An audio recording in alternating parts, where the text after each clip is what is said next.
থাকা অবস্থায় আমাদের কঠিন ব্যবস্থা ছিল। তখন বিজ্ঞপ্তির মাধ্যমে আমরা একটা প্রতিষ্ঠান থেকে আরেকটা প্রতিষ্ঠানে পরীক্ষা দিয়ে প্রতিষ্ঠা পরিবর্তন করা ছিল। কিন্তু 2015 সালে 30 অক্টোবর যখন সরকার নিয়োগ নেওয়ার জন্য একটি নিয়োগ তিনি চালু করেছে, ওখানের মধ্যে সাধারণ করতে আমাদের একটা সুযোগ দিয়েছিল যে একটি লেভেলের শিক্ষকের সাথে আমরা ভর্তি নিতে পারবো। এবং প্রথম বিজ্ঞপ্তি যখন হবে তখন আমরা এই সুযোগটা পেয়েছিলাম, দ্বিতীয়বার বিজ্ঞপ্তিটার কাছে সুযোগ পেয়েছিলাম, তৃতীয়বার বিজ্ঞপ্তি আমাদের শিক্ষকের সুযোগ পেয়েছিল।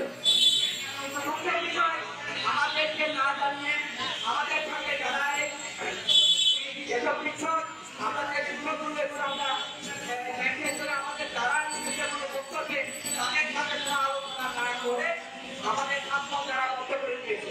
যখন আমরা কর্তৃপক্ষের কাছে গিয়েছিলাম তখন তারা বলতেছে আপনাদের এটা বন্ধ করেছে এই কারণে আপনাদের নিয়ম অনুযায়ী অধিদপ্তরের মাধ্যমে সরকার আপনাদের জন্য একটা পদ্ধতির ব্যবস্থা করবে।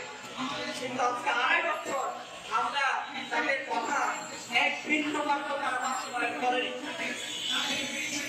এখন যখন আমরা বারবার ভাবছি তারা আমাদের জন্য একটা পারস্পরিক পরিবর্তনের একটা প্রহসন চালু করে নিয়েছে, যেটা আমাদের শিক্ষক এতে কোনো হবে না। আমরা বলছি এটা দ্বারা আমরা উপকৃত হবো না। আপনারা দয়া করে আমাদের এই পারস্পরিক পদ্ধতি দুর্গাপক্ষে ছাত্রদের পদ্ধতিটাকে একই রকম প্রকাশ করুন। কিন্তু বারবার আমরা কত মাসে অনেকবার তাদের কাছে গিয়েছিলাম, তারা আমাদের কথা শুনে নেয়।